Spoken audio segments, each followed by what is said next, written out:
రెండో విషయం, ఒక మనుష్యునికి 2 కుమారులు ఉన్నారు. అతడు మొదటి వాని యొద్దకు వచ్చి, కుమారుడా, నేడు పోయి ద్రాక్ష తోటలో పని చేయమని చెప్పగా వాడు పోను అని ఉత్తరం ఇచ్చెను. కానీ పిమ్మట మనసు మార్చుకొని పోయెను. అతడు రెండవ వాని యొద్దకు వచ్చి ఆ ప్రకారమే చెప్పగా వాడు, అయ్యా, పోదుననెను, కానీ పోలేదు. ఈ ఇద్దరిలో ఎవడు తండ్రి ఇష్టప్రకారము చేసిన వాడని వారిని అడిగెను. అందుకు వారు, మొదటివాడే. యేసు, సుంకరులను వేశ్యలను మీకంటే ముందుగా దేవుని రాజ్యములో ప్రవేశించుదురని మీతో నిశ్చయముగా చెప్పుచున్నాను. యోహాను నీతి మార్గమున మీ యొద్దకు వచ్చెను, మీరతని నమ్మలేదు. అయితే సుంకరులను వేశ్యలను అతనిని నమ్మిరి. మీరది చూచియు అతనిని నమ్మునట్లు పశ్చాత్తాపపడకపోతిరి. దేవునికి స్తోత్రం చెప్పండి. హల్లెలూయా. రెండో విషయం చెప్తున్నాడు యేసు ప్రభు.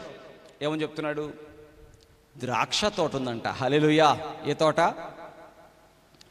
ఆ ద్రాక్ష తోటలో పని చేయడానికి వెళ్ళయ్యా అని అన్నాడంట. 2 కుమారులు ఉంటే 2 కుమారులతో అంటున్నాడంట.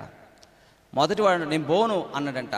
కానీ అన్నాడు కానీ పోను అని, అయ్యో మా నాన్న చెప్పాడు కదా, మా నాన్నకి ఇంకా నేనే కదా చేయాలి అని చెప్పి వెళ్ళాడంట. దేవుని స్తోత్రం. హల్లెలూయా. పనికి వెళ్ళాడు, తండ్రి చెప్పిన పనికి వెళ్ళిపోయాడు. కానీ రెండో వాడంట పోతానన్నాడు కానీ పోలా. ఇతన్ని ఏమంటారు? పోతానన్నాడు కానీ పోలా. ఇతన్ని ఏమంటారు? వేషధారి అంటారు. దేవుని స్తోత్రం చెప్పండి. హల్లెలూయా. ఈ ప్రధాన యాజకులు, ఈ శాస్త్రులు, ఈ పరిసయ్యులు, ఈ పెద్దలందరూ కూడా మేము సేవకొచ్చాము అని చెప్తున్నారు కానీ సేవ చేయట్లా. అర్థమవుతుంది? ఎంతమందికి అర్థమైంది? మేము సేవకొచ్చాం అంటున్నారు కానీ సేవ చేయట్లా. దేవుని రాజ్యములో ఎవరు వస్తున్నారు ఇప్పుడు దేవుని రాజ్యంలోకి? ముందు పాపాత్ములుగా ఉన్నవారే దేవుని కోసం బలంగా నిలబడుతున్నారు. దేవునికి స్తోత్రం చెప్పండి. హల్లెలూయా. ముందు పాపాత్ములుగా ఉన్నవారే, తర్వాత వాళ్ళేమో పశ్చాత్తాపడ్డారంట. సుంకరులు పశ్చాత్తాపడ్డారంట. సుంకరుల్లో ఒక సుంకరి పేరు జక్కయ్య. వేశ్యల్లో ఒక వేశ్య, పాపాత్మురాలైన స్త్రీ, వ్యభిచారం చేత పట్టబడిన స్త్రీ. సుంకరులు కానీ వేశ్యలు కానీ ముందు పాపం చేశారంట. ముందు దేవుని దగ్గర రాలేదంట, ముందు పాపమే చేశారు. కానీ పశ్చాత్తాపడ్డారు. పశ్చాత్తాపం. కానీ దేవుని ప్రజలమని చెప్పుకున్న వాళ్ళు మాత్రం, మేము దేవుని ప్రజలమని చెప్పుకున్న వాళ్ళు పాపం చేయలేదు. కానీ మేము నీ ప్రజలమే అని చెప్పారు. కానీ వాళ్ళు ఏం చేయట్లేదంట? దేవుడి పని చేయట్లేదంట. నిజమే కదా దేవుని బిడ్డలారా? ఈరోజు ఈ తెలుగు రాష్ట్రాల్లో దేవుని జనాంగం ఎంతమంది ఉన్నారయ్యా అని అంటే 1 కోటి మంది పైన ఉన్నారు. దేవుని స్తోత్రం. ఎంతమంది అండి? 1 కోటి మంది పైన ఉన్నారు. సరే, వీళ్ళల్లో సేవకులు ఎంతమంది ఉన్నారయ్యా అని అంటే 1,00,000 మంది పైన ఉన్నారు. కొంచెం అటు ఇటుగా చెప్తున్నాను లేండి. 1,00,000 మంది పైన ఉన్నారు. 1,00,000 మందిలో ఎంతమంది బలంగా చేస్తున్నారు సేవ అంటే గట్టిగా 1,000 మంది అనొచ్చేమో. దేవునికి స్తోత్రం చెప్పండి. హల్లెలూయా. 1,000 మందే. మిగతా వాళ్ళందరూ సేవ అనేటువంటి ఆలోచన చేస్తున్నారు కానీ వాళ్ళు దేవునికి ఇష్టంగా లేరు. ఆత్మలు పట్టుకునేటట్లు లేరు. పని చేయట్లా. హల్లెలూయా. ద్రాక్ష తోటలు ఏం చేయట్లా? పని చేయట్లా. పని చేయడం అంటే ఏంటి పాస్టర్ గారు? పెద్ద సంఘం కట్టాలని మేమేమన్నా కాదు. నువ్వు పెద్ద సంఘం కట్టమని కాదు దేవుడు చెప్తుంది. నువ్వు పని చెయ్యాల. పని అంటే తెలుసా? మీకు తెలుసా? అందరు తోటలకు వెళ్తుంటారు కదా, మామూలుగా పొలాల్లోకి వెళ్తుంటారు కదా, మీకు తెలుసు కదా. ద్రాక్ష తోటలో ఏం పని ఉంటుంది? ఒక తోటలో ఏం పని ఉంటుంది? పాదు తీయాలా, పాదులు తీయాలా, తీస్తూ నీళ్లు పోయాలా, ఆకులు ఏమన్నా రాలితే వాటిని తీసేసేయాలా, పురుగు ఏమైనా పట్టిందా దానికి ఏం కొట్టాలా, మందు కొట్టాలా. దేవునికి స్తోత్రం చెప్పండి. హల్లెలూయా. పని చేయాలి. ఈరోజు ఆ చెట్టు ఎవరు? యేసు ప్రభు చెప్పాడు, ద్రాక్ష వల్లిని నేను, తీగలు మీరు. హల్లెలూయా. ఇప్పుడు ఎవరైతే దేవుని బిడ్డలుగా ఉన్నారో ఆ దేవుని బిడ్డలకు ఏం చేయాలి? వాక్యమును ఏం చేయాలి? వారికి పట్టినటువంటి తెగుళ్ళన్నీ వదలగొట్టేటట్టుగా వాక్యం చెప్పాలి. దేవునికి స్తోత్రం చెప్పండి. హల్లెలూయా. తెగుళ్ళు అంటే తెలుసు కదా, రోగాలు, అప్పులు, బాధలు, దెయ్యపు శక్తులు, వీటన్నింటి నుంచి విడుదల కోసం ప్రార్థన చేయాలా. నీళ్లు పోయాలా. నీళ్ళంటే ఏంటి? వాక్యం. దేవునికి స్తోత్రం చెప్పండి. హల్లెలూయా. సమృద్ధిగా వాక్యం పెట్టాలా. హల్లెలూయా. చాలామంది ఏం చేస్తున్నారంటే ఏదో మొక్కుబడి, ఏదో ఇప్పుడు వాక్యం చెప్పాలా, అప్పటికప్పుడు చూసుకుంటారు. బైబిల్ ఏం చూసుకుంటారో తెలీదు. దేవుని స్తోత్రం. అసలు బైబిలే చదవని పాస్టర్లు ఉన్నారు. చాలామంది సేవకులు ఎట్టున్నారు ఇప్పుడు, ఒకసారి నా బైబిల్ చదివా అంటే చదవలా. ఒక బైక్ మెకానిక్ ఉంటాడు, మీ బండికి ఏదో చెడిపోయింది అనుకోండి, మీరు ఆ మెకానిక్ దగ్గరికి వెళ్తే ఏమని నమ్మి వెళ్తారు? ఆ మెకానిక్ దగ్గరికి, నా బైక్ చెడిపోయింది, ఈ చెడిపోయిన బైక్ బాగు చేయాలంటే ఈ బైక్ అంతా తెలిసిన వ్యక్తి ఎవరు? మెకానిక్. ఇప్పుడు ఆ మెకానిక్ దగ్గరికి వెళ్తే నా బైక్ అంతా తెలుసు కాబట్టి ఈ బైక్లో ఏ పార్ట్ చెడిపోయింది, ఏ పార్ట్ పాడైపోయింది, ఆ పార్ట్ తీసేసి ఇంకొక పార్ట్ వేస్తానికి అతనికి తెలుసు కాబట్టి అతను అన్నీ తెలుసుంటేనే అతని దగ్గరికి వెళ్ళి మనం ఏం చేస్తాం? మన బైక్ని అప్పగిస్తాం. దేవునికి స్తోత్రం చెప్పండి. హల్లెలూయా. చాలామంది ఏం చేస్తారంటే మన కులపోడు అని చెప్పి, మన ఇంటి పేరుటోడు అని చెప్పి, మన బంధువు అని చెప్పి మన ఆత్మను తీసుకెళ్ళి అప్పగిస్తున్నారు. దేవునికి స్తోత్రం చెప్పండి. హల్లెలూయా. అతనికేమో ఆ ఆత్మని ఎలా రిపేర్ చేయాలో తెలీదు, ఎలా బాగు చేయాలో తెలీదు, ఎలా నడపాలో తెలీదు, ఎలా మార్గంలో పెట్టాలో తెలీదు. ఎట్ట పడితే అట్ట చేసేసరికి వీళ్ళు గలిబిలైపోయి ఇక ఆ బైక్ బాగైద్దా? దేవునికి స్తోత్రం చెప్పండి. హల్లెలూయా. అందుకనే సేవకుడికి ఉండాల్సినటువంటి 2 డిగ్రీస్ ఏంటో తెలుసా? 2 ఉత్తీర్ణతలు ఏంటో తెలుసా? మొదటిది, వాక్యమందు అతను ఎలా ఉండాలి? నేర్పరి అయిన వాడుగా ఉండాలి. నేర్పరిగా ఉండాలి. ఇప్పుడు కీబోర్డ్ ప్యాడ్స్ ప్లే చేస్తున్నారు, వాళ్ళు ఎవరంట? నేర్పరి అయిన వారు. హల్లెలూయా. ఏ పాట పాడుతున్నా దానికి అనుకూలముగా వారు ఏం చేస్తున్నారు? ప్లే చేస్తున్నారు. అట్లా కాకుండా ఎవరో నాకు తెలిసిన వాళ్ళు అని చెప్పి తీసుకొచ్చి అక్కడ పెడితే మొత్తం ఏమైపోద్ది? పాడైపోద్ది. ఈరోజు వాక్యము కూడా ఎవరు పడితే వారు చెప్తే వారికి వాక్యమే తెలీదు, వారు ఏం మాట్లాడతారో వాళ్ళకి తెలీదు. కాబట్టి వాళ్ళు ఏం చేస్తారు? ఆచారాలే చెప్తారు, ఆచారాలు చెప్పేస్తారు ఇక అన్యుల్లాగా. ఒకసారి హైదరాబాద్లో ఒక ఆమె వింతగా ప్రవర్తిస్తుంది. ఎవరైనా వాళ్ళ ఇంటికి ఎవరైనా వచ్చారనుకోండి, ఇంటికి వచ్చి వెళ్ళిన తర్వాత చీపురు తీసి బయట వేస్తుంది. వాళ్ళ ఇంటికి ఎవరైనా వస్తే ఏం చేస్తుందండి? చెప్పాలా? ఇంటికి వచ్చి వెళ్ళిపోయారనుకో, వాళ్ళ ఇంట్లో చీపురు తీసి బయట వేసిద్ది. ఎవరామా? చర్చికి వెళ్ళామా? ప్రార్థనలకు వెళ్ళామా? మన చర్చికి కాదులేండి, అప్పుడు హైదరాబాద్లో ఉండేది నా చర్చి, కానీ మన చర్చికి వచ్చాము కాదు. వాళ్ళ పాస్టర్ గారు చెప్పారంటే ఏమని? కొంతమంది ఇళ్ళకి వస్తుంటారు, వాళ్ళు దెయ్యాలు బట్టి వస్తుంటారు, వాళ్ళు వెళ్ళినప్పుడు చీపు తీసి బయటికి అన్నాడట. ఓ నాయన, బైబిల్లో ఎక్కడన్నా ఇలా ఉందా? దేవునికి స్తోత్రం చెప్పండి. హల్లెలూయా. ఎక్కడ తీసుకొచ్చాడు ఇప్పుడు ఈ మాట? ఈ మాట ఎక్కడదండి? ఎవరు చెప్పారు ఇప్పుడు ఈ మాట? పాస్టరే చెప్పాడు. పాస్టర్ చెప్పాడని చెప్పి ఆమె చేసేస్తుంది. ఇప్పుడు ఆమెను బట్టి ఇంకో 4 చేసేస్తారు. చివరికి చీపురు పాస్టర్ అయిపోతాడు ఆయన. దేవునికి స్తోత్రం. హల్లెలూయా. ఏ పాస్టర్? నేనేమంటున్నానంటే, వాక్యమందు నేర్పరైన వాడిని మీరు కనుగొని అక్కడ నిలబడితే ఆ వాక్యము మిమ్మల్ని ఏం చేస్తుంది? మీ అంతరంగాన్ని మారుస్తుంది. దేవునికి స్తోత్రం చెప్పండి. హల్లెలూయా. వాక్యం మారుస్తుందండి మనల్ని మార్చేసిద్ది. మనల్ని మనుషులు ఎవరు మార్చలేరు, వాక్యం మార్చేసిద్ది మనల్ని. ఆ ద్రాక్ష తోటలో పని చేయడానికి వెళ్ళనన్నవాడు వెళ్ళాడు, కానీ వెళ్తానన్నవాడు వెళ్ళా. ఇప్పుడు ఎవరిష్టం తండ్రికి అంటే వెళ్ళిన వాడే ఇష్టము. హల్లెలూయా. చేసేవాడికే పని అప్పగిస్తాడు, కానీ నా దేవుడు చేయని వాడికి ఎందుకు అప్పగిస్తాడు? చేయని వాడికి ఎందుకు అప్పగించాలి? హల్లెలూయా. ఒకసారి ఒక అతను ప్రార్థన చేస్తున్నాడు, దైవజనుడు ప్రార్థన చేస్తున్నాడు, అయ్యా ఇంటి రెంట్ కట్టుకోలేదు ప్రభువా అని ప్రార్థన చేస్తున్నాడు. దేవుడు ఏం చేస్తాడంటే దైవ సేవకులను ఎలా పోషిస్తాడంటే, దైవ సేవకుడు ప్రజలకు ప్రార్థన చేస్తుంటాడు. హల్లెలూయా, ప్రభువా వీరి పంట దీవించండి, వీరికి ఉద్యోగం ఇవ్వండి, వీరిని అలా అందరినీ ప్రార్థన చేస్తూ దీవిస్తుంటాడు.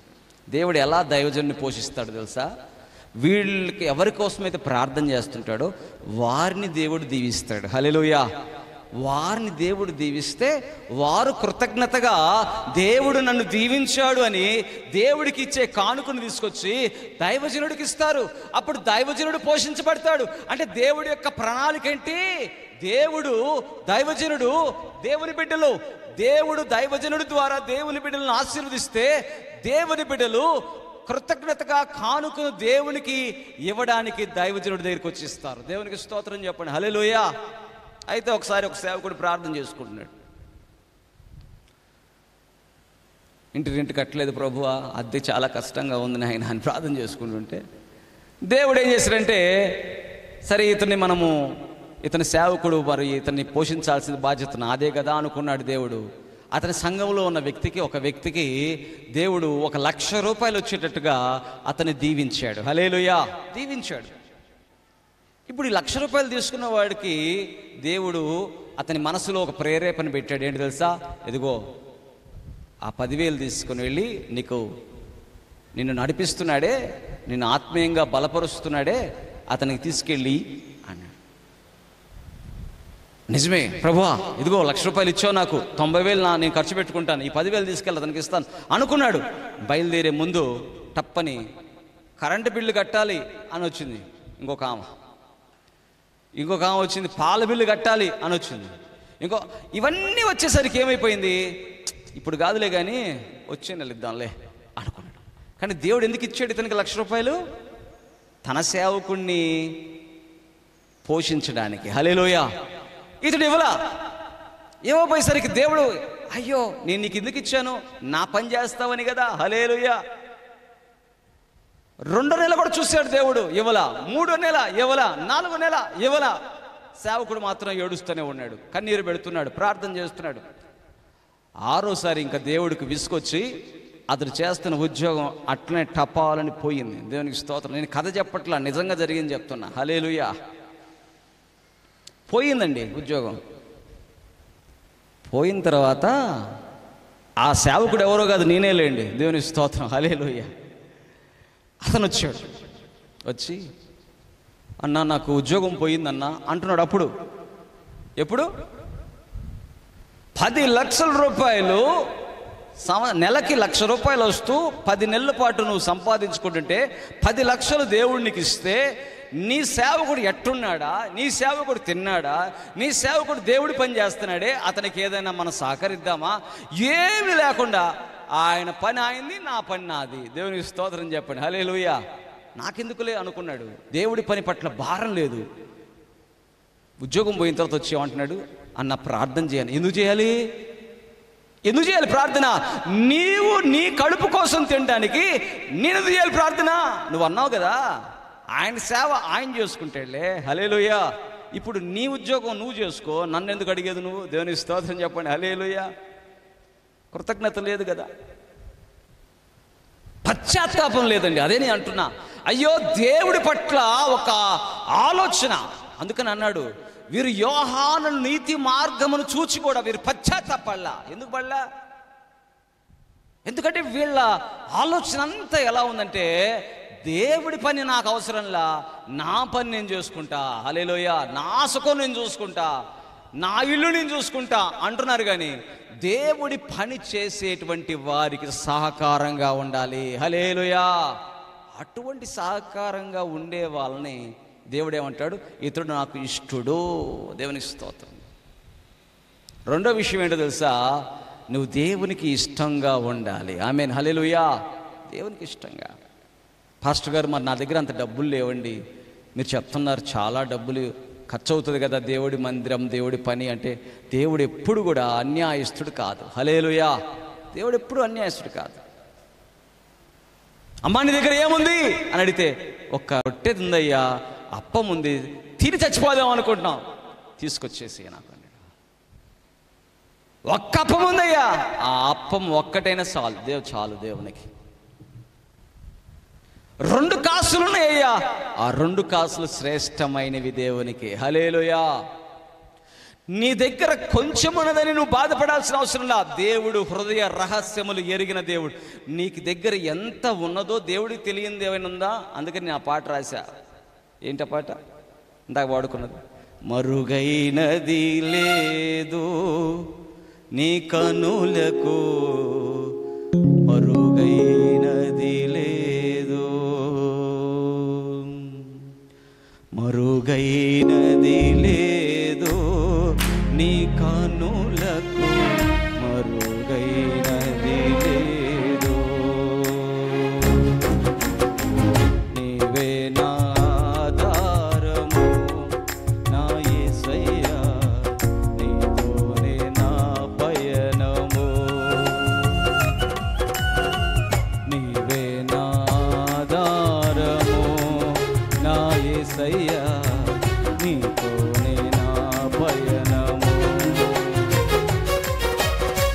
సర్వాంతర్యామివి సకలము ఎరిగిన దేవుడవు, సర్వాంతర్యామివి సకలము ఎరిగిన దేవుడవు.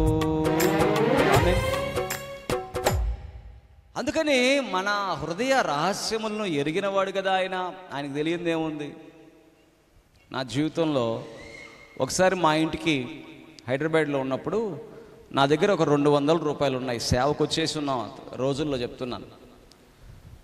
200 ఉంటే పాస్టమ్మ గారు అంటున్నారు, 2 కేజీలు బియ్యం, ఒక 1/2 కేజీ నూనె, 4 గుడ్లు తీసుకురండి అంది. దేవుని స్తోత్రం చెప్పండి. హల్లెలూయా. అంతలోకి దైవ సేవకుడు వచ్చాడు మా ఇంటికి. వచ్చినప్పుడు అతను కొంతసేపు మాట్లాడిన తర్వాత ప్రార్థన చేస్తుంటే పరిశుద్ధ ఆత్మ దేవుడు నా హృదయంతో అంటున్నాడు, ఎంత ఇద్దాం అనుకుంటున్నావు కానుక అన్నాడు. ప్రభువా 200 ఉన్నాయి నా దగ్గర, 100 ఇస్తానయ్యా, 100 ఉంచుకుంటాను అంటున్నా. 100 ఇస్తాను, 100 ఉంచుకుంటానంటే ప్రభు అంటున్నాడు, నో, సేవకుడికి ఘనంగా ఇవ్వు, 200 ఇచ్చేసి అన్నాడు. దేవుని స్తోత్రం చెప్పండి. హల్లెలూయా. నేనంట, ప్రభు మరి నువ్వు 200 ఇస్తే మేము భోజనానికి లేదయ్యా, బియ్యం లేవు, నూనె లేదు, గుడ్లు ఏం తినడానికి ఏం లేదు. నో, నువ్వు ఇవ్వు.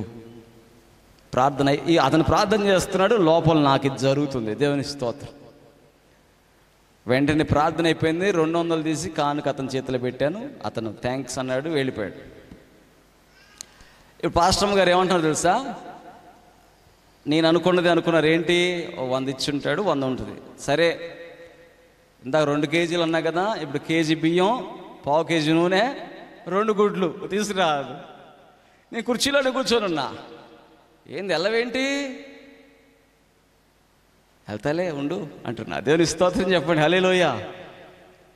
నేను చెప్పట్లే, ఇంకా ఏం చెప్పలా, వెళ్తానే ఉండు అన్న. అంటే ఎల్లు తొందరగా వెళితే చేయాలి కదా, మళ్ళీ వంట చేయాలి కదా, టైం అవుతుంది కదా, పో అంటే. దేవా నీ స్తోత్రం నాయన అనుకుంటున్నా. అంతలోకి రామచంద్రరావు గారని మన దగ్గర రక్షించబడ్డాడు. అతను రెడ్డిస్ కుటుంబంలో నుంచి రక్షణలోకి వచ్చాడు. 50 కేజీల రైస్ బ్యాగ్ ఈ భుజం మీద మోసుకుంటూ వస్తున్నాడు. పాస్టర్ గారు అన్నాడు. ఓ ఏందబ్బా అని చూస్తే 50 కేజీల రైస్ బ్యాగ్ తీసుకొచ్చి టాప్ అనేసాడు ఇంట్లో. దేవునికి స్తోత్రం. ఏంటండి ఈరోజు నా బర్త్డే? కరెక్టే, కానీ మీరు వేరే చర్చికి వెళ్తున్నారు కదా, ఆ పాస్టర్ గారికి ఇవ్వచ్చు కదా అన్న. రక్షణలోకి వచ్చింది నా ద్వారానే, కానీ వేరే చర్చికి వెళ్తున్నా, నేనేమనలా. ఎక్కడికి వెళ్ళాలనుకుంటే అక్కడికి వెళ్ళయ్యా అన్న. కానీ అతనికి ప్రేరేపణ వచ్చిందంటే దేవుడు ఒకటే భారం పెట్టేస్తున్నాడట, వెళ్ళి పాస్టర్ గారికి బియ్యం వేసిరా అని. ఇక 50 కేజీలు అలాగ తీసుకొచ్చి లోపల టాప్ అనేసాడు. కరెక్టే, బియ్యం వచ్చినాయిలే, మరి నూనె, మరి గుడ్లు, మరి తింటానికి కూర ఎట్లా?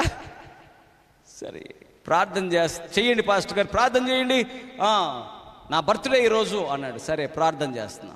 ప్రార్థన చేయగానే అప్పుడు ఎర్రగా ఉంటాయి కదా 1000 రూపాయల నోట్లు. ఏంటి గుర్తుందా మీకు? ఎంతమంది గుర్తుంది? 1000 రూపాయల నోట్లు ఎర్రటి గుర్తున్నాయా?